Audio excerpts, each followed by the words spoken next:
On a snowy night in December, I had a dream about a little bunny rabbit. He was hopping through the summer grass, just minding his own business, when a long stick came crashing down out of the clear blue sky to strike him on the back, crippling him. Because it was a dream, I could sense the invisible presence on the other end of the stick.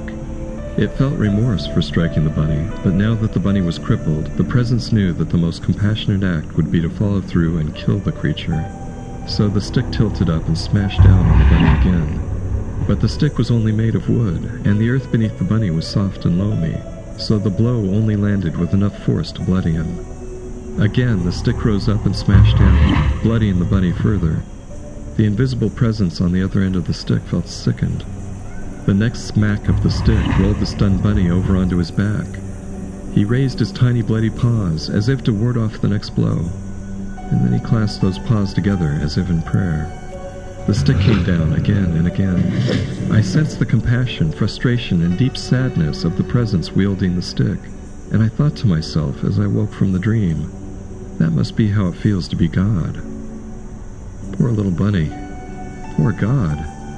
Imagine having infinite love for every one of your creations, and infinite knowledge of their suffering. Assuming God isn't some cosmic sadist, how could that infinite knowledge not lead to madness? Or at least an eternal state of clinical depression.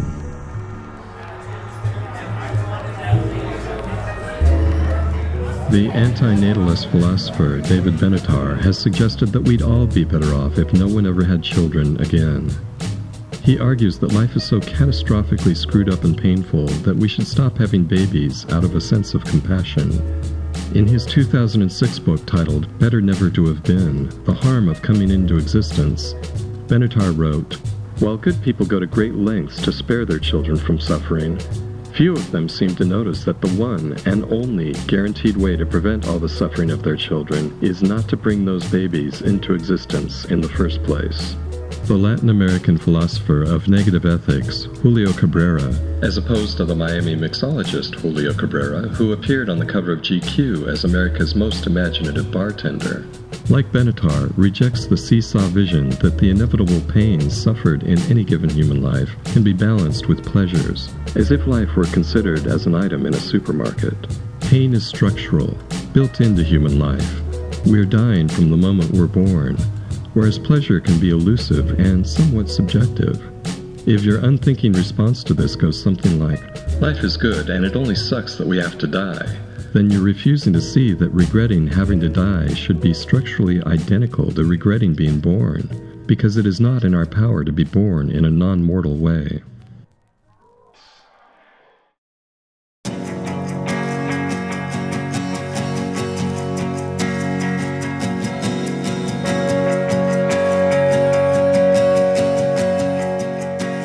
Christmas is the time of year when many people celebrate the birth of Jesus. Never mind that Jesus was more likely born in the late summer or early fall, and setting the date on December 25th was just a sneaky cultural appropriation ploy so the Christians could take over annual midwinter festivals from the pagans. Christ's actual birth date hardly matters, but with the way things turned out, you have to wonder if even he had moments when he wished he'd never been born.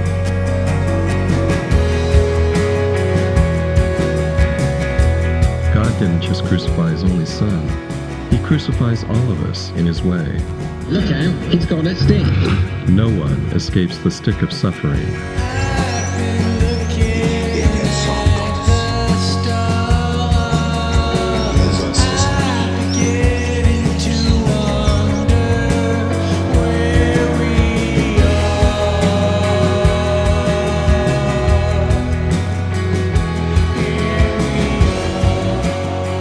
As if the trauma of birth isn't bad enough, once you've been shoved out of the womb into this cruel new world, you're usually greeted by getting yanked upside down by your ankles and spanked. Take that, you helpless little crybaby.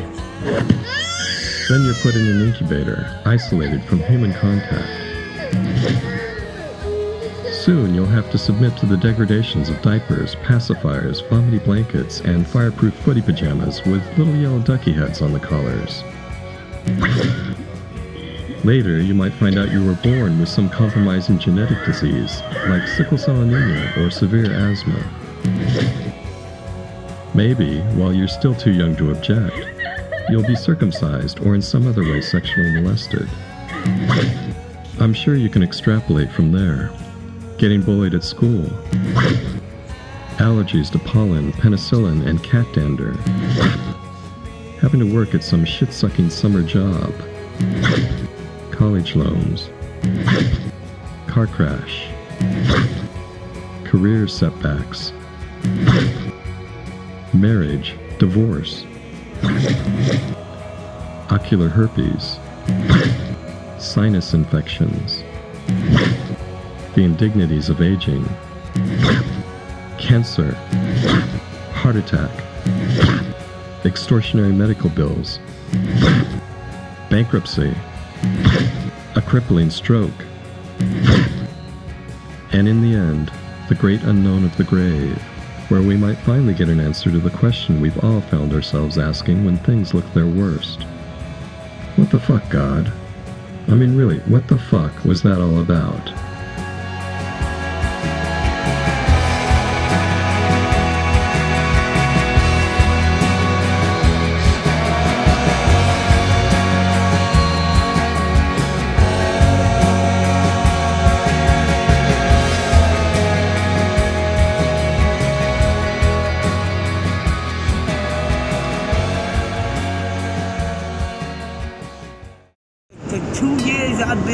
I've been raped twice. What? Yeah, been raped twice. So you know I'm on some type of vendetta thing with men. Yeah, because when I look at Nunu, I don't look at Jose as a bad person. I look at him with hate. I got a 1-year-old daughter. Her name is Nunu. She changed my whole world. That's for the better. Yeah. But now when I walk these streets, when I walk here, I look at people as they zombies. Really? Yeah, I do. I look at people as zombies because you don't know who to trust anymore. Yeah, it's always been that way. It's just like little aliens walking on the earth, but they look human, but they're not. I'm not a believer of the Bible. Not even religious for that matter. Not even God for that matter. I don't believe in God. It's enough to wake up. I have my own belief. Whoa. Hey, bossy, Whoa. I'm not scared of horses. No. This is Fifth Ave. No place like New York. Like a sycophant, like an idiot. This is my New York Minute Prayer.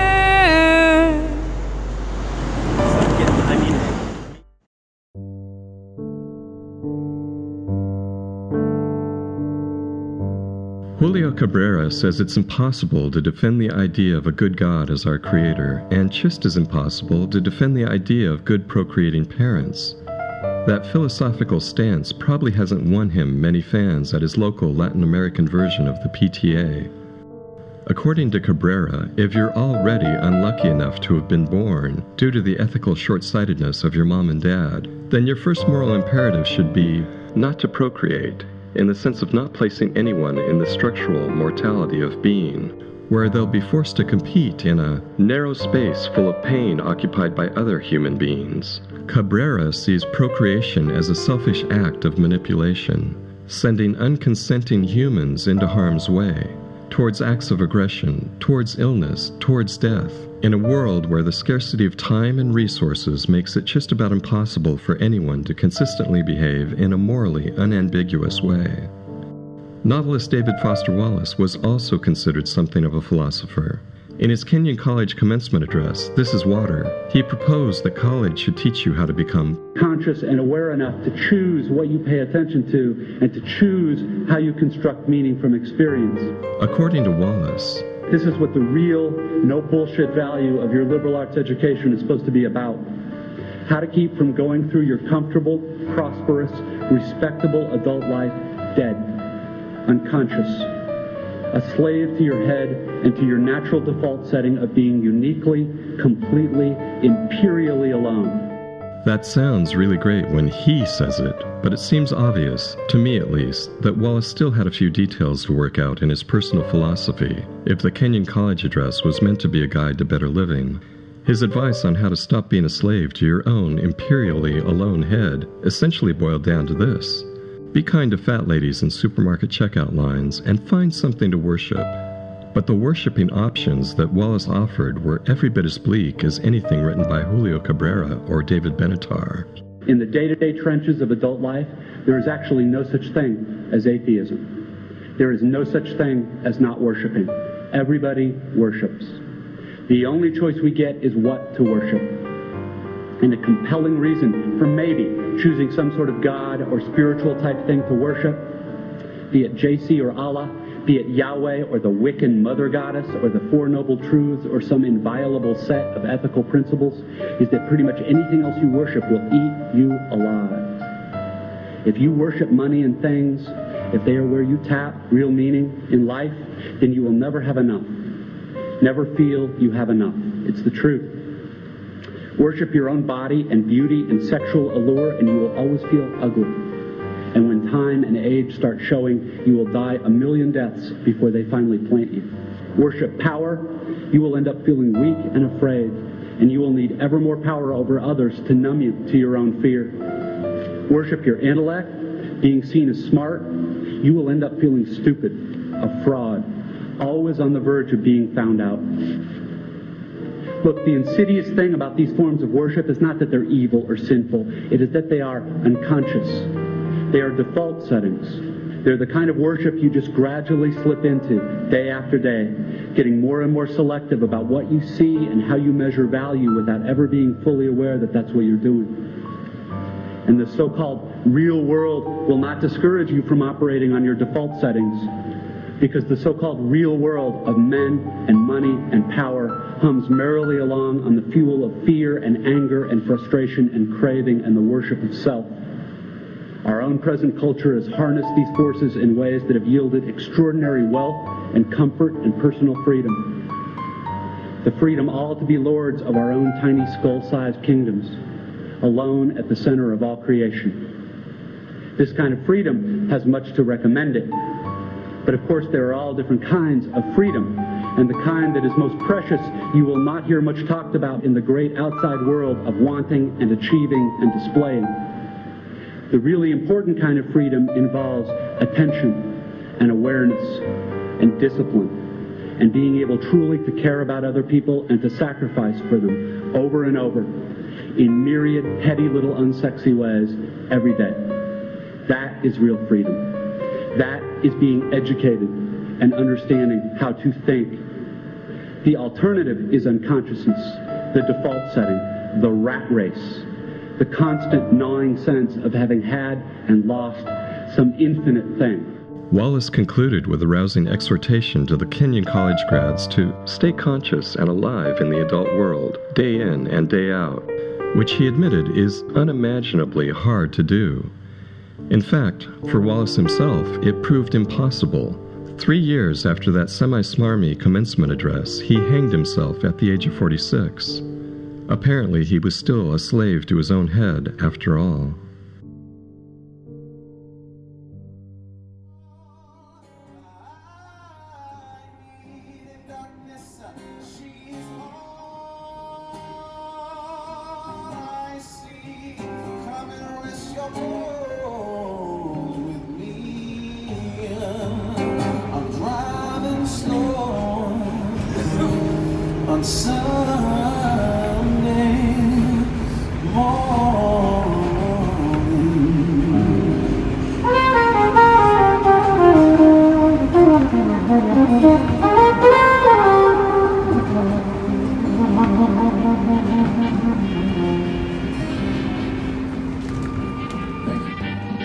I've suggested in an earlier essay called David Foster Wallace and the Horror of Life that Wallace's head was channeling the logorrheic, incessant voice of America. The America undone by corporate greed and government irresponsibility. The America of cutthroat commerce that says, your misery is our opportunity.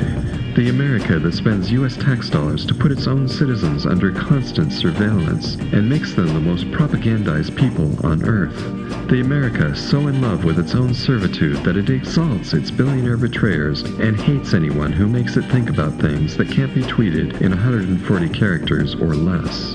The America that sells us cigarettes, oxycodone, CIA heroin, St. Ides malt liquor, jacked 3D bacon cheddar ranch Doritos, Big Macs, Top Gun, and the Texas Chainsaw Massacre.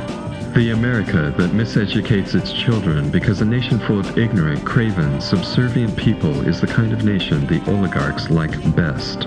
The America that cons us into believing we have certain unalienable rights to life, liberty, and the pursuit of happiness, when in actual fact we're all more or less suckers for mass marketing campaigns that turn us into debt-burdened wage slaves and self-harming meat sacks shot through with psychic poisons.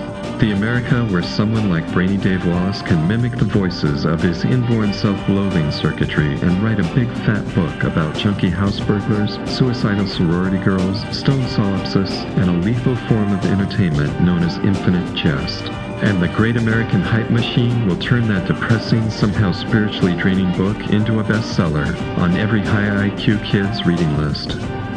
Fat America. Perhaps best summed up by the New Jersey physician poet William Carlos Williams, who wrote, America is a pathetic place where something stupefying must always happen for fear we wake up.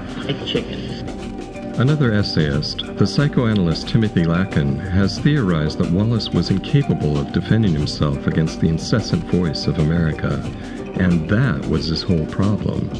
Wallace might still be alive today if he could have learned to enjoy being uniquely, completely, imperially alone, instead of tuning in to the crap-slinging siren song of American consumerism.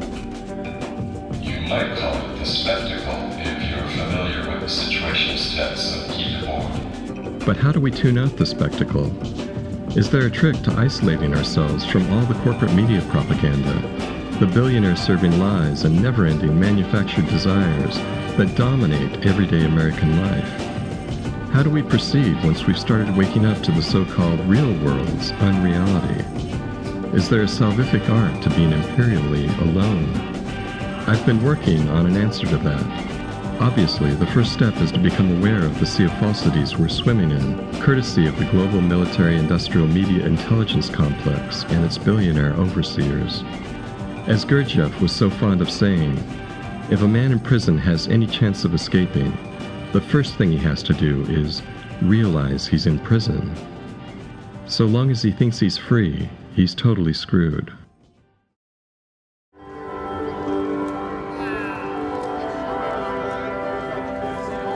Internet folklore suggests that in the public forums of ancient Rome, instead of swearing an oath to speak the truth by placing a hand on a sacred book, as we do in courtrooms today, Roman men used to swear an oath while clutching their testicles.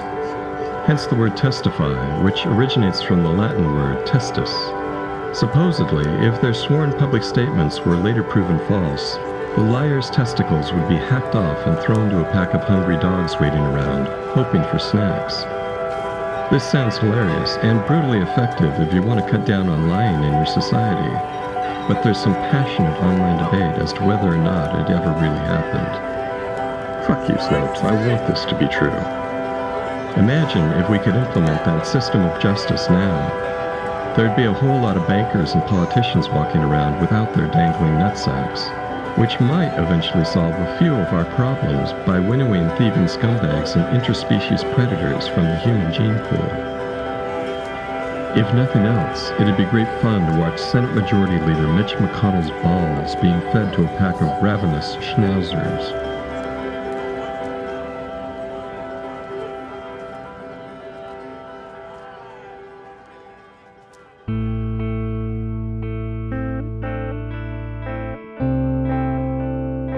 The meaning of life is to find your gift. The purpose of life is to give it away.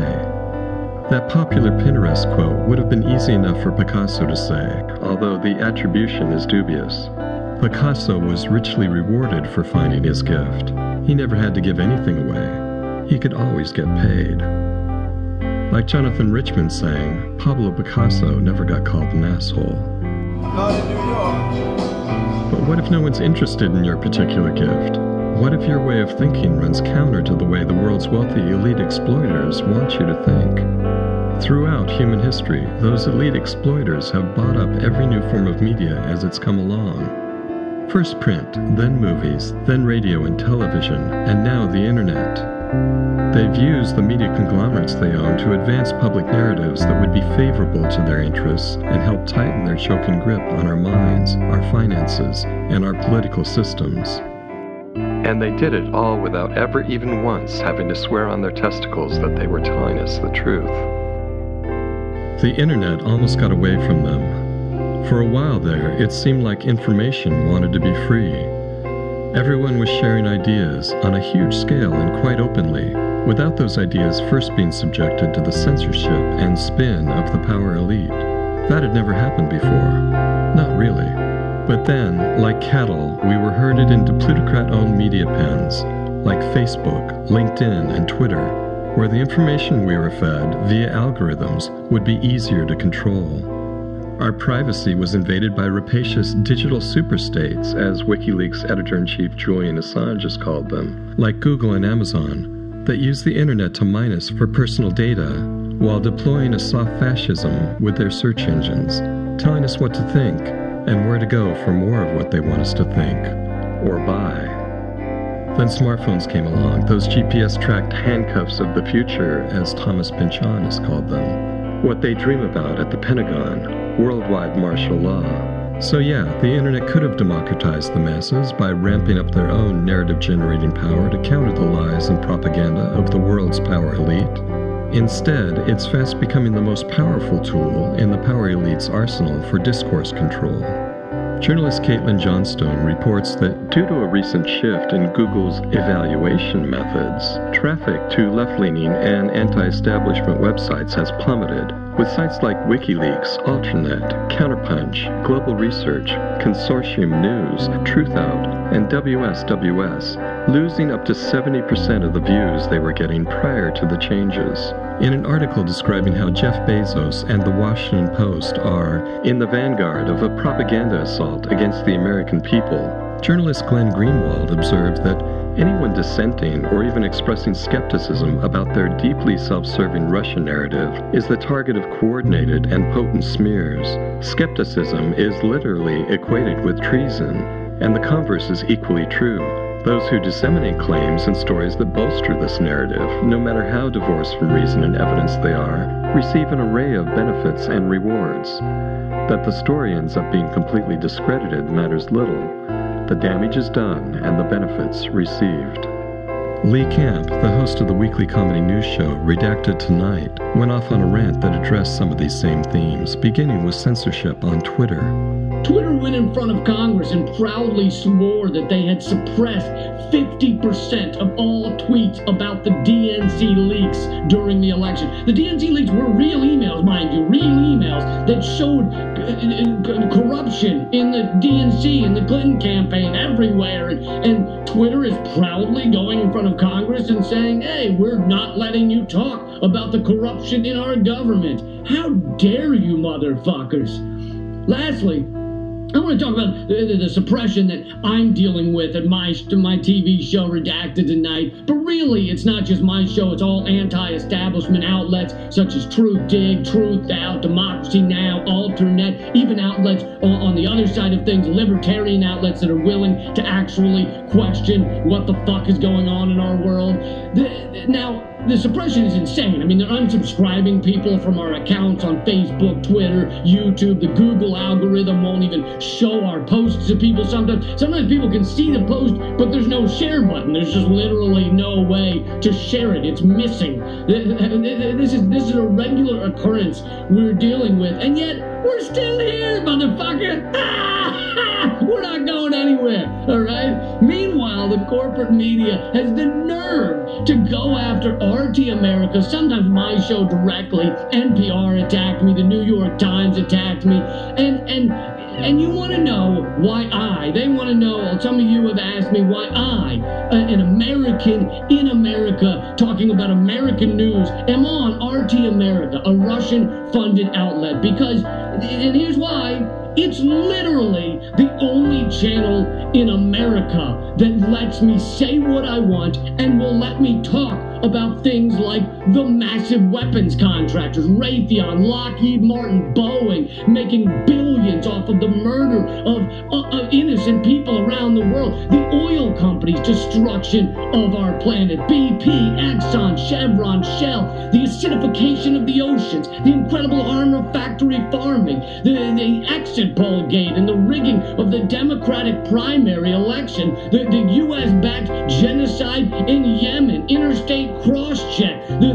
1,000 military bases we have around the world, the fact that we helped create ISIS and helped create Al-Qaeda, the damage of unfettered capitalism, the connection between runaway capitalism and climate change, the connection between climate change and extreme weather catastrophe, the covert CIA ops going on everywhere, the FBI helping create terror attack plots so that they can swoop in and stop the idiots that they duped into planning them, the pillaging of our country by Wall Street, the real owners of our society, the central bankers, the hedge fund billionaires, the Koch brothers, the Mercer family, the Sackler family, the Walton family, the Sackler family getting rich off of the fucking opioid deaths, the Waltons, George Soros, Sheldon Adelson, Jeff Bezos, etc., etc., the real con men and women who own it all.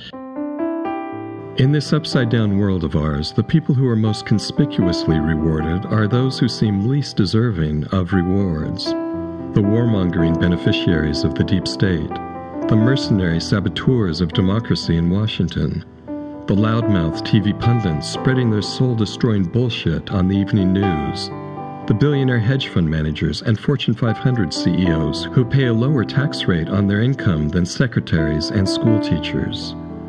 Ask yourself this: would you be willing to take a stand against those assholes? The real con men and women who own it all. When you were sure that almost no one would care, would you still take that stand if you knew you'd be shunned and made to look like a fool?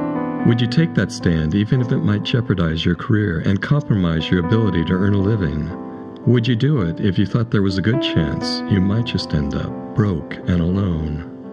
Think about that, and then realize that things will only get worse until the majority of people on Earth are ready to take that stand. I know what my gift is, and I'm giving it away here. Votre envie de cracher au monde sa sinistre vérité. Elle est vieille comme le monde, justement. Vous connaissez la phrase de Musil? On ne peut en vouloir à son époque sans en être aussitôt puni. Méfiez-vous. I'm not afraid of you and your suppression, all right? I hate Donald Trump with a passion. I hate the Republicans with a passion. I hate the corporate Democrats with a passion. And there's a lot of other people like me. And to the mainstream, full of shit, corporate-owned media, you ain't gonna be mainstream much longer, all right, motherfuckers? Your days of people caring about your propaganda are numbered. I ain't afraid of you. So I'm gonna keep doing what I do. All right? That's it. That's all I can do. I'm gonna keep doing what I do. And if you out there watching at home agree with this video, agree with what I'm saying, share it. They can't suppress everything. Keep fighting. Give my love.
Oh, yeah.